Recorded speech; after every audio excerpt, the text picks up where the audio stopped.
Guys, গুঞ্জন মুনু জোনালী ব্লগলৈ আপোনালোক সকলোকে স্বাগতম জনাইছোঁ। আৰু আজি মই কি কৰিবলৈ ওলাইছোঁ আপোনালোকে চাওকচোন। এয়া চাওকচোন আজি মই কি কৰিব ওলাইছোঁ।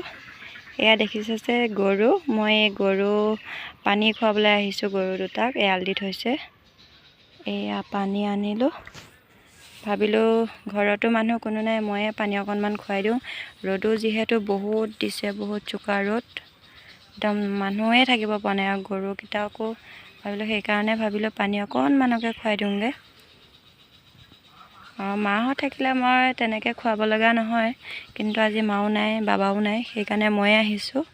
এইজনী দেখিছে যে ছাগলীকো বান্ধি থোৱা আছে, আৰু এজনী ছাগলী বান্ধি থোৱা আছে, আৰু এজনী আছে, সেইখনত আছে এজনী, এইফালে আছে এজনী বান্ধি থোৱা আছে। পানী অকণমান খুৱাই দিওঁ গোটেইকেইটাকে। কোনে কোনে বাৰু মোৰ নিচিনাকৈ দুপৰীয়া গৰুক এনেকৈ পানী খুৱাবলৈ আহে জনাবচোন। মই কেতিয়াবা আহোঁ, সদায় নাহোঁ। এয়া দেখিলে আমাৰ বাৰী এইখন, এয়া ধুনীয়া ধুনীয়া তামোল পুলি হৈ আছে। এয়া চাওকচোন, এয়া আমাৰ বাৰী এইখনে, এইকেইটা মোৰ গৰু। এয়া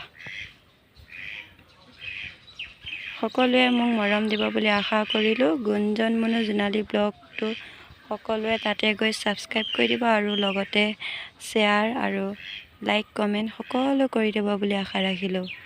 বাই বাই।